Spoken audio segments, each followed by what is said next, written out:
You know what? More than 1 million Americans use Angie's List consumer tips to find a contractor or company to get a job done. This morning, Angie Hicks, the Angie of Angie's List, is with us telling us about some do-it-yourself disasters.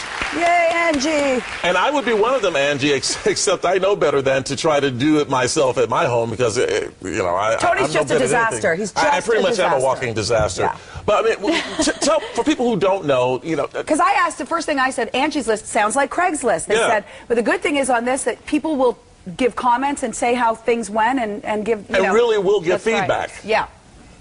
That's right. We collect consumer reviews on local service companies. Consumers tell us which companies they've used, what they've had done, and whether they liked it or not, so that you can get the real scoop on local service companies. Do you ever feel like it's, well, you probably don't, but sometimes I think there's too much information out there. We were trying to plan a trip, and every hotel my husband looked at, because there were comments on websites like yours, and it's like, the room's like a prison, you know what I mean?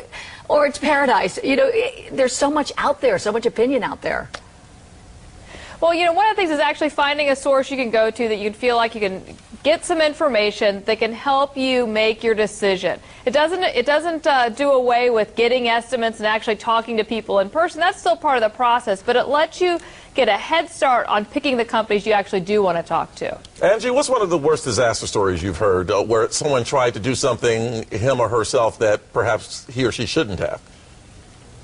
Absolutely. A lot of times it comes into play when they're using tools they're not used to using. One member was refinishing his basement, and he took the nail gun, and it recoiled on him, and the next thing he knew, he'd shot himself in the hand with a 4-inch nail. I mean, things happen quickly, and you don't.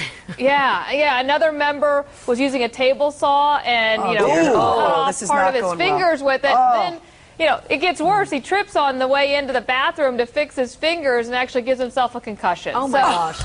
These things do happen. And nobody plans for these, Tony, but there are hundreds of thousands of emergency room visits. I would do something like that. Every year. Angie, okay, so I know not to do something myself, especially when it comes to building anything. So if I need to get a contractor, what do I do? Give me some tips. Because Tony's cheap. I am cheap. And frugal. Sure. So, do your research. I mean, you can use Angie's List. A lot of people talk to friends and family as well. Check to make sure the contractor you're using is licensed. It's a very important step.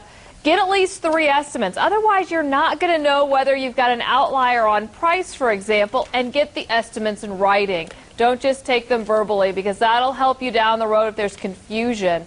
And then use local companies with physical addresses. If they just have a P.O. box, it's not a great sign. I mean, that's somebody that's going to be hard to track down if something goes wrong on the job.